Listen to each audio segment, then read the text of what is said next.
and welcome to the Large Controllers Railway. I'm going to show you... Mr. Conductor? Ridiculous. Anyway, as I said, I'm going to show you all about how we...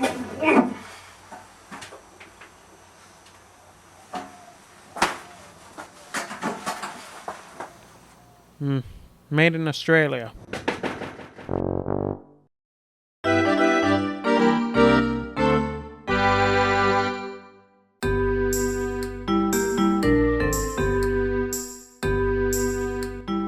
Ernest was born out of a rather cheap parody that I did on the Kuda K888 channel a couple of years ago. As his popularity boomed, I decided to retool it. One of my earliest concerns was scale. The LGB 2090 locomotive, of which Ernest is based on, is G-gauge. However, it's narrow gauge, and therefore not 1/25th scale, which is the scale of the cars in the background of Episode 1. I've decided to use 1/18 scale cars in Episode 2 and all future episodes, given that the Playmobil figurines fit a lot better in them. The set shown here is a lot smaller than what Episode 1 was filmed on. This is a single table 2.5 feet by 6 feet, while 3 tables were used for Episode 1. The set is a simple grass mat on top of 2 layers of foam, which are placed on top of a folding table. Getting around the set was next to impossible and is one of the reasons why I'm holding back Episode 2. The trees in Ernest are created with lichen and reindeer grass from a craft store, combined with branches clipped off my own hibiscus hedge.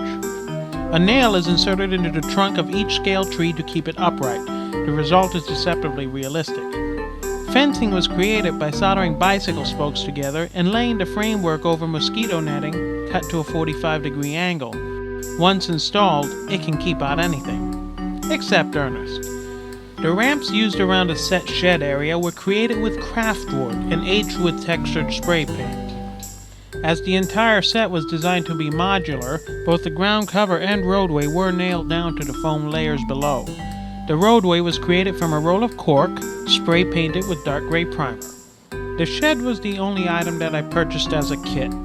As storage space and interior shots required that each wall be removable, the corner sections of the structure were fastened with double-stick adhesive tape. Reinforced poster board painted with textured black spray paint was used as the shed's floor.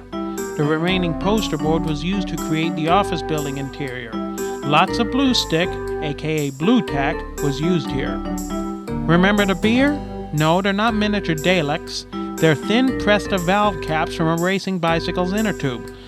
The sky backdrop was created from 2 large art canvases from a trash pile. I hinged them together for storage and stapled a new piece of fabric on it, which was painted accordingly. The biplane in the opening credits is a die-cast bank that was suspended by invisible string. It is a bit smaller in scale to the rest of the objects on the show, but it worked well.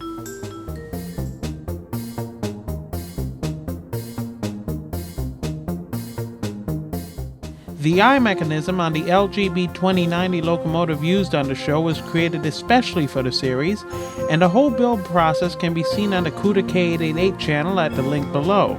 If you like to be creative, try building your own like user FarmerBoy986, who loaned his Ernest in progress for this video. Check out his channel via the link below.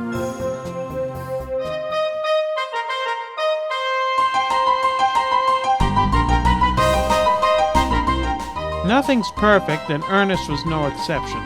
I shot many test scenes and deleted others, some of which you see here, and most notably, we shot every single scene that took place inside the engine shed due to bad lighting and focus on the first takes. You might note that most of these scenes were shot without stopping the camera. You'll wind up using a lot of mini DV tapes and gigabytes of disk space in the process, but it's worth it.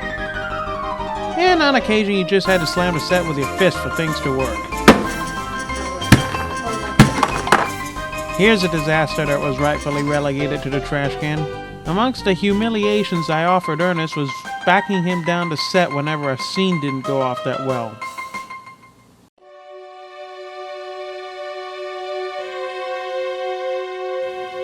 If you were wondering, every single bit of music you hear in Ernest is an original composition sequenced through Mixcraft 4, an independent Windows version of the popular Apple program GarageBand. I may be dragging my feet creating the next Ernest video, but I've been making that up in the amount of composing I've been doing for the show. Listen to these.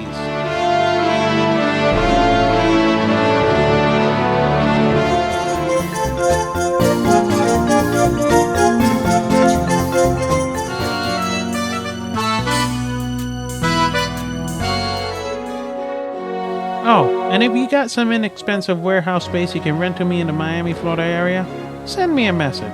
So until next time, take care, because on the Large Controllers Railway, weather reports may include moderate showers of yellow locomotive parts.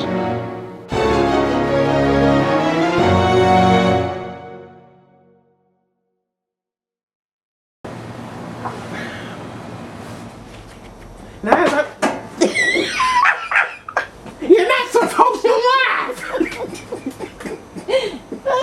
That's the most ridiculous thing I ever heard.